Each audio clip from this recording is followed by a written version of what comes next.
اور حکومت کو ہم نے بلینک چیک دیا تھا کہ آپ جب بھی اس کے اوپر ہمارے ووٹ چاہیں گے، ہم غیر مشروط طور پہ بھاولپور اور جنوبی پنجاب کے صوبوں کو بنانے کے لیے ووٹ دینے کے لیے تیار ہیں۔ لیکن حکومت کی نیت میں فطور ہے۔ جیسے انہوں نے جھوٹے وعدے کیے کہ بجلی سستی کریں گے، گیس سستی کریں گے، 1 کروڑ نوکریاں دیں گے، 50 لاکھ گھر دیں گے، اسی طرح جنوبی پنجاب کے عوام کے ساتھ بھی دھوکہ کیا ہے۔ اور آج جنوبی پنجاب کے عوام شہباز شریف کی اس حکومت کو یاد کر رہے ہیں جس نے جنوبی پنجاب کی محرومی کو دور کیا، یہاں پہ سڑکوں کا جال پھیلایا، تعلیمی ادارے بنائے، بہترین ہسپتال بنائے اور ترقی کے نئے دور کی بنیاد رکھی۔ تو اس لیے میں ملتان سے یہ پیغام پہلے تو یونیورسٹیاں تھیں، 6 یونیورسٹیاں، جی ہاں 6 یونیورسٹیاں ہاشمی صاحب بتا رہے ہیں کہ جنوبی پنجاب میں شہباز شریف صاحب نے دی، شہر کو ملتان کے اندر۔ تو یہ ایک بہت بڑا تحفہ تھا جس کے اوپر اس حکومت نے آ کر پورے ملک کی ترقی پہ پانی پھیر دیا۔ اب میں ملکی حالات کی طرف آتا ہوں۔ سب سے پہلے جو میں بات کرنا چاہتا ہوں وہ یہ کہ آج ہر محب وطن پاکستانی سے میری اپیل ہے، یہ اپیل مسلم لیگ نون کی نہیں ہے، یہ اپیل ایک سیاسی کارکن کی نہیں ہے، یہ اپیل ایک پاکستانی کی ہے کہ اپنے ملک کو بچانے کے لیے ہر پاکستانی کو کھڑا ہونا پڑے گا، اٹھنا پڑے گا، اپنی آواز بلند کرنی پڑے گی۔ یہ حکومت اپنی نالائکی کے بوجھ کی وجہ سے اب پاکستان کے مفادات کا سودا کرنے پر اتر آئی ہے۔ چونکہ یہ ملک ان سے چل نہیں رہا، معیشت کریش کر دی ہے، معیشت دیوالیہ کر دی ہے۔ جیسے گاڑی ناکارہ ہو جائے، اس کے تیل کے پیسے ختم ہو جائیں تو آپ اس کو 10 فٹ چلانے کے لیے لوگوں سے بھیک مانگتے ہیں کہ کوئی پیٹرول دے دے، اور اس گاڑی کو یہ ثابت کرنے کے لیے کہ ابھی یہ چل رہی ہے، آپ ہر چیز کا سودا کر کے اس سے جو بھی تیل ڈالے، آپ کی عزت لے جائے، آپ کی خود مختاری لے جائے، لیکن آپ نے یہ ثابت کرنا ہے کہ ابھی گاڑی چل رہی ہے۔ آج پاکستان کی معیشت کو برقرار رکھنے کے لیے $500 ملین IMF سے قسط حاصل کرنے کے لیے اس حکومت نے پاکستان کی مالیاتی خود مختاری کا سودا کر دیا۔ یہ اتنا بڑا وار ہے، اگر ہم نے اس کا راستہ نہ روکا تو ہماری آنے والی نسلیں بھی بین الاقوامی سامراج اور IMF کی غلام ہو جائیں گی۔ میں PTI کے اراکین اسمبلی سے بھی اپیل کروں گا کہ اگر ان کے اندر پاکستانیت کی رمق ہے تو وہ اسٹیٹ بینک کے اس آرڈیننس کو مسترد کریں جو حکومت IMF کے شرط کے اوپر بلڈوز کر کے منظور کرانا چاہتی ہے، جس کا آرڈیننس جاری کرنا چاہتی ہے اور پھر اسے اسمبلی سے مہر لگوانا چاہتی ہے۔ اس اسٹیٹ بینک کے قانون کے ذریعے ہمارا قومی مالیاتی ادارہ پاکستان کی پارلیمنٹ اور عوام کو جواب دہ نہیں رہے گا، یہ IMF کو جواب دہ ہو جائے گا۔ پاکستان کی معیشت کے مالک اور حکمران پاکستان کے عوام نہیں ہوں گے، بلکہ پاکستان کو قرض دینے والے ادارے اس کے مالک ہوں گے۔ پاکستان کی ترقی، گروتھ اسٹیٹ بینک کے دائرہ کار سے نکال دی جائے گی، اور اس کے بعد اسٹیٹ بینک کیا کرے گا کوئی نہیں جانتا، چونکہ اس کے تمام عہدیداروں کو کوئی ادارہ پوچھ نہیں سکے گا۔ تو پاکستان کی خود مختاری پر یہ بہت کاری وار ہے جو حکومت اپنی نالائکی اور ناکامی پہ پردہ ڈالنے کے لیے چونکہ اسے $500 ملین چاہیے، اگر نہیں ملیں گے تو معیشت بیٹھ جائے گی، اب وہ ملک کا سودا کر رہی ہے۔ اسی طرح آئی ایم ایف کو راضی کرنے کے لیے 900 ارب کے مالیاتی اقدامات آرڈیننس کے ذریعے نافذ کر دیے گئے ہیں۔ یہ پاکستان کے آئین کی صریحاً خلاف ورزی ہے۔ پاکستان کے آئین کا آرٹیکل 73(1) واضح طور پہ کہتا ہے کہ جو بھی منی بل ہوگا وہ نیشنل اسمبلی سے اوریجنیٹ کرے گا۔ منی بل کو آرڈیننس کے ذریعے نافذ نہیں کیا جا سکتا۔ Any money bill shall originate in National Assembly۔ اور وہی آرٹیکل 73(2) تشریح کرتا ہے کہ منی بل کسے کہتے ہیں۔ اس کی پہلی شق یہ ہے کہ any imposition, abolition, remission, alteration اور ریگولیشن آف any tax، کہ کسی قسم کا ٹیکس نافذ کرنا، کسی قسم کا ٹیکس ایبالش کرنا، کسی قسم کے ٹیکس کو استثناء دینا، کسی قسم کے ٹیکس کو ریگولیٹ کرنا، یہ سارا عمل منی بل کہلاتا ہے۔ اور منی بل کو سوائے قومی اسمبلی کے اوریجنیٹ نہیں کیا جا سکتا۔ منی بل کیناٹ اوریجنیٹ ان پریزیڈنسی، ان ایوان صدر۔ عارف علوی صاحب نے ایوان صدر کو پی او ایف بنا دیا ہے، پاکستان آرڈیننس فیکٹری۔ ہمیں تو یہ خیال تھا کہ وہ صرف واہ کے اندر اسلحہ بنتا ہے، لیکن اب ایوان صدر بھی پاکستان آرڈیننس فیکٹری ہے، جہاں سے روز نئے آرڈیننس تیار ہو کے نکلتے ہیں جو پارلیمنٹ کو بائی پاس کرتے ہیں۔ تو 900 ارب روپے کی ٹیکسیشن کی جا رہی ہے اور پارلیمنٹ کو ہوا تک نہیں لگنے دی جا رہی۔ پارلیمنٹ کو نظر انداز کر کے، بلڈوز کر کے، ایوان صدر سے آرڈیننس جاری کر کے 900 ارب کی ٹیکسیشن لگائی جا رہی ہے۔ یہ پاکستان کی پارلیمنٹ کی خود مختاری پہ حملہ ہے، پاکستان کے آئین پہ حملہ ہے۔ اس حکومت کے نزدیک نہ آئین کی کوئی حیثیت ہے، نہ پارلیمنٹ کی کوئی حیثیت ہے، نہ قومی مالیاتی خود مختاری کی کوئی حیثیت ہے، جس کو آپ اندازہ کر سکتے ہیں جس قسم کی یہ قانون سازی کر رہے ہیں۔ آج انہوں نے پاکستان کے ایک اور ادارے پہ حملہ کیا ہے، اور وہ ہائر ایجوکیشن کمیشن ہے۔ پچھلے چند سالوں میں ہائر ایجوکیشن کمیشن کے ذریعے پاکستان کی اعلیٰ تعلیم جو ہے اس میں ایک تبدیلی آئی، اور 2013 میں جب ہم آئے حکومت میں تو peoples party higher education commission کو متروک کر چکی تھی، اور خود ان کے اپنے جو چیئرمین ہائر ایجوکیشن کمیشن لگائے ہوئے تھے لغاری صاحب، وہ بھی ان کے خلاف بیان دے رہے تھے۔ اس کی فنڈنگ ختم ہو چکی تھی۔ مسلم لیگ نون نے پاکستان کے نوجوانوں کو اعلیٰ تعلیم دینے کے لیے اس ادارے میں دوبارہ روح پھونکی۔ ہم نے اس کا ڈیولپمنٹ بجٹ 13 ارب سے بڑھا کے 46 ارب کر دیا۔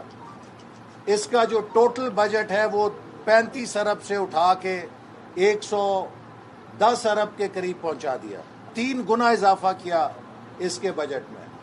پورے پاکستان میں جامعات کے کیمپسز ہر ضلع میں کھولنے جیسے منصوبے شروع کیے، پی ایچ ڈی اسکالرشپس کو دوبارہ شروع کیا، U S Pakistan knowledge corridor کے نام پہ 10,000 پی ایچ ڈی اسکالرز کے لیے پیسہ دیا، اور بے شمار اسی طرح نالج ریلیٹڈ انیشیٹو شروع کیے، جس سے پاکستان کی اعلیٰ تعلیم میں ایک انقلاب پیدا ہونا شروع ہوا۔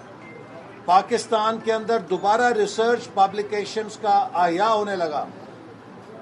2018 میں یہ حکومت آئی، اس نے ہائر ایجوکیشن کمیشن کے اوپر کلہاڑا چلایا، اس کے فنڈز کاٹ دیے، دوسرے سال پھر فنڈ کاٹ دیے، اور سب سے پہلے انہوں نے پاکستان کی یونیورسٹیز کو اپاہج کیا، فائنینشلی بینکرپٹ کیا، یونیورسٹیز 200% تنخواہ اپنا فیس بڑھانے میں مجبور ہو گئیں، 200% فیسیں بڑھائی گئیں، جس سے غریب بچوں کے لیے ناقابل برداشت بوجھ پڑا۔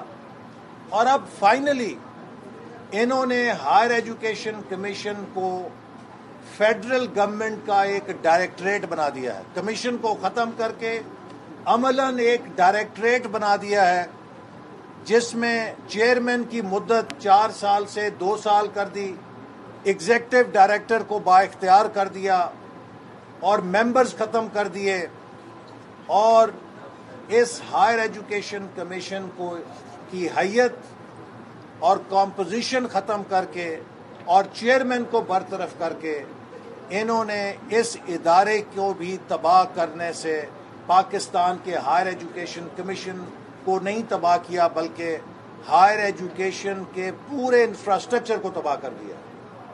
یہ اتنا بڑا وار ہے جس سے ہمارے نوجوانوں کا مستقبل تاریک ہو جائے گا۔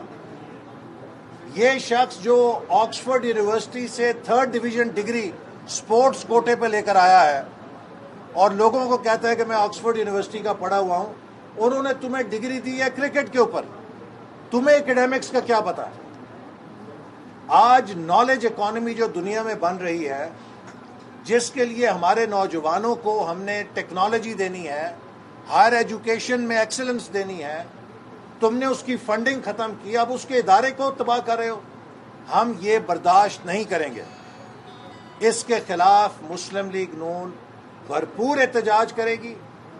ہم ان آرڈیننسز کو جو منی بل کی جگہ نافذ کیے گئے انہیں بھی عدالت میں چیلنج کریں گے، اور اس ہائر ایجوکیشن کمیشن کے آرڈیننس کو بھی عدالت میں چیلنج کریں گے، چونکہ یہ میل آف آئی ڈی پہ مبنی ہے، بدنیتی پہ مبنی ہے۔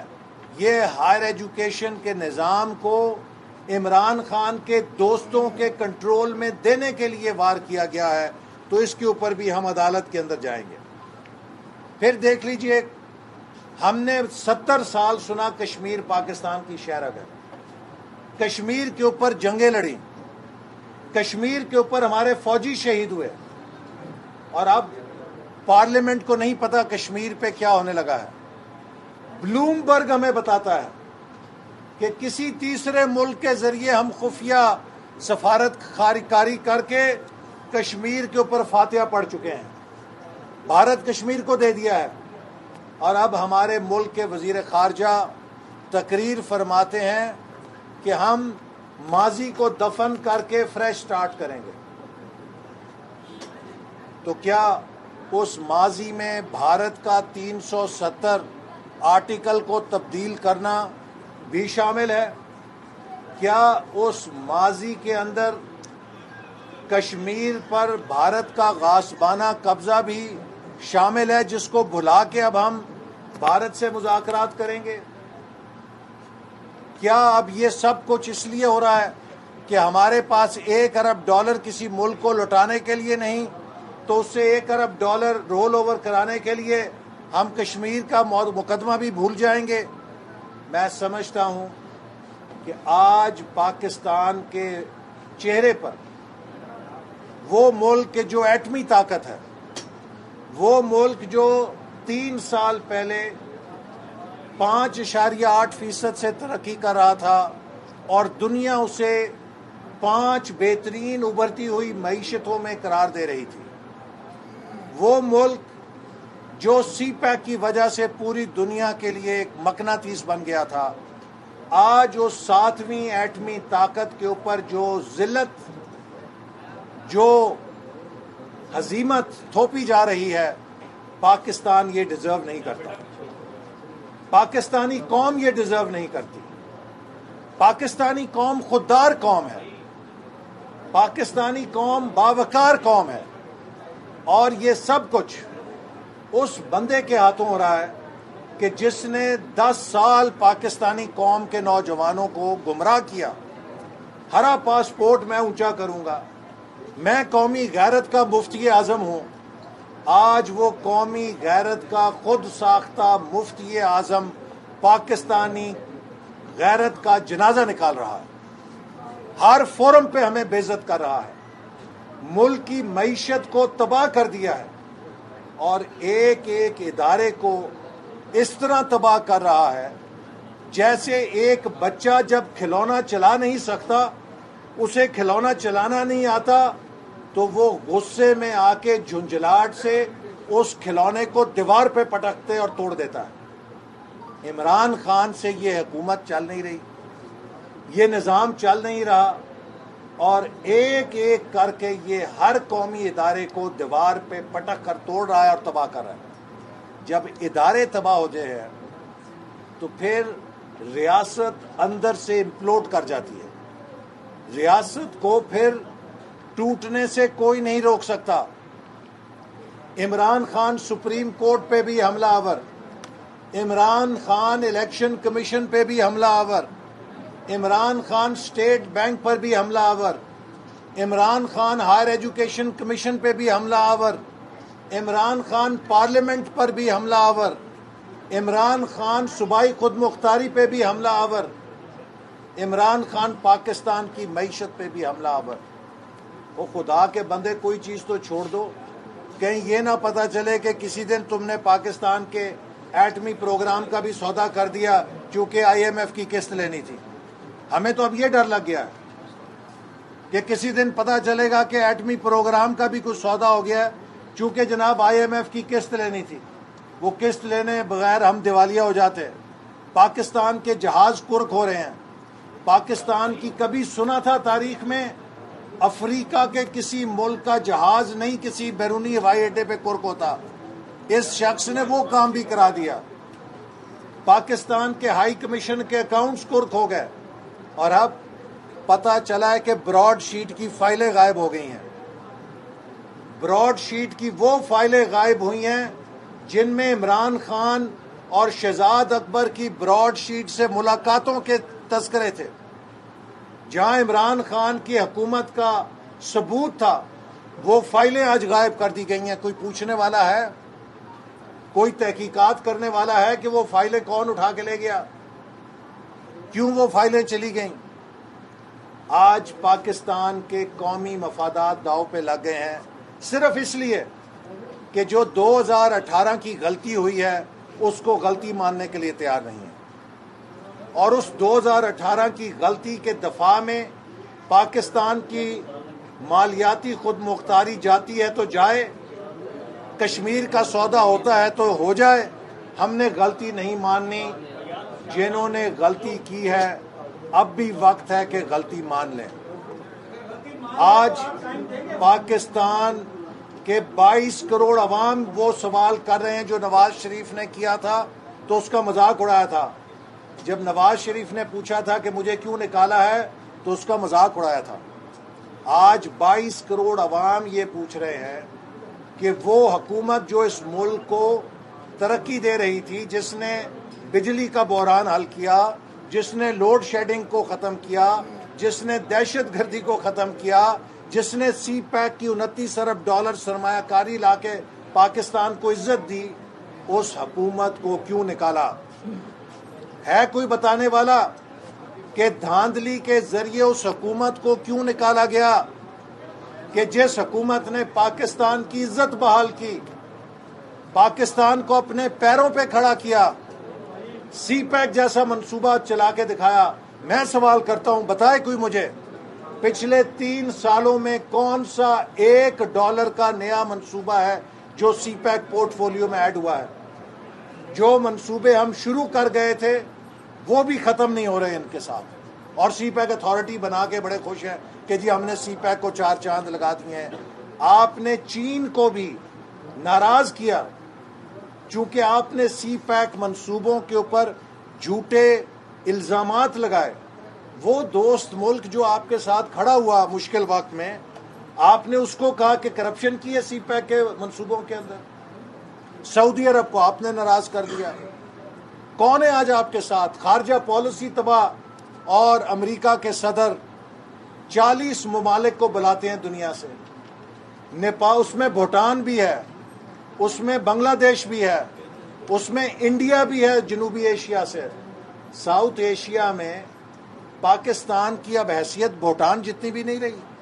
کلائمیٹ چینج میں تو ہم 10 سب سے زیادہ متاثر ہونے والے ملکوں میں ہیں. گلیشیئر ہمارے سارے پگھلنے جا رہے ہیں. سب سے بڑا جو ایکولوجیکل ڈیزاسٹر ہے اس کا ہم نشانہ بننے والے ہیں. اور جو 40 سربراہان مدعو کیے گئے ہیں اس میں پاکستان نہیں ہے. کیوں؟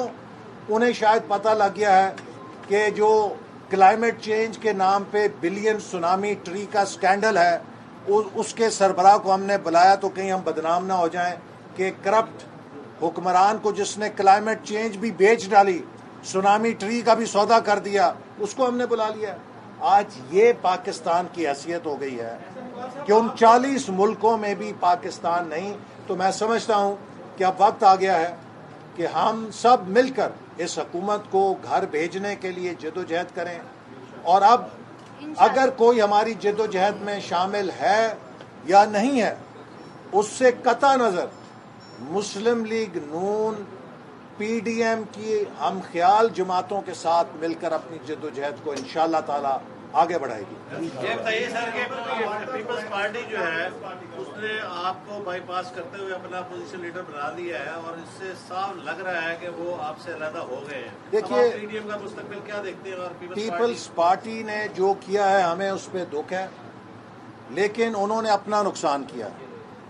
باپ پارٹی کے ووٹ لے کر اگر لیڈر آف اپوزیشن بننا تھا, اس سے تو بہت اچھا تھا کہ نواز شریف صاحب کو اپنی مجبوری بتا دیتے, وہ بڑی خوشی کے ساتھ ان کو فراخ دلی کر کے ہوئے بنا دیتے. لیکن باپ پارٹی کس نے بنائی, وہ کس کے کہنے پہ ووٹ دیتے ہیں سارا پاکستان جانتا ہے.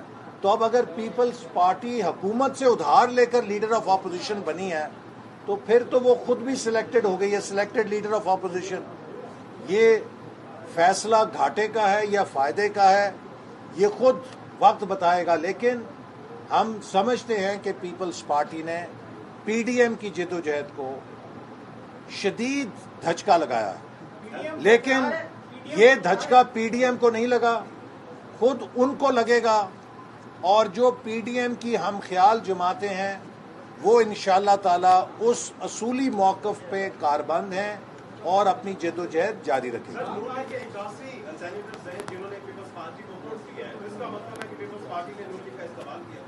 دیکھیے یوسف رضا گیلانی صاحب قابل احترام ہیں, اور میں نے یہ سوال اٹھایا کہ گیلانی صاحب پی ڈی ایم کے نہ صرف 81 مسلم لیگ نون کے بلکہ پی ڈی ایم کے دیگر ووٹ لیے بغیر سینیٹر منتخب نہیں ہو سکتے تھے, اور اگر سینیٹر ہی نہ ہوتے تو لیڈر آف اپوزیشن کہاں سے بننا تھا یا چیئرمین کا الیکشن کہاں سے لڑنا تھا. تو ان کا یہ جمہوری اخلاقی فرض تھا کہ انہوں نے جو بھی قدم اٹھانا تھا اس سے پہلے وہ پی ڈی ایم جماعتوں کو اعتماد میں لیتے. انہوں نے کسی کو اعتماد میں نہیں لیا, اور یہ میں سمجھتا ہوں کہ بد عہدی ہے جو انہوں نے اپنے ووٹرز کے ساتھ کی ہے. اچھا سر, یہ آپ نے تمام ملک کے حالات کافی خراب ہے معاشی طور پر کشمیر کے معاملے پر, اس کا ذمہ دار صرف اور صرف آپ نے عمران خان کو قرار دیا. کیا صرف عمران خان ہی قرار تھا اس ساری ذمہ دار؟ یہ جو دیگر قوتیں ہیں, دیکھیے عمران خان اس تباہی کے ذمہ دار ہیں, اور جو بھی عمران خان کی حکومت کو کندھا دینے والے ہیں وہ بھی ذمہ دار ہیں.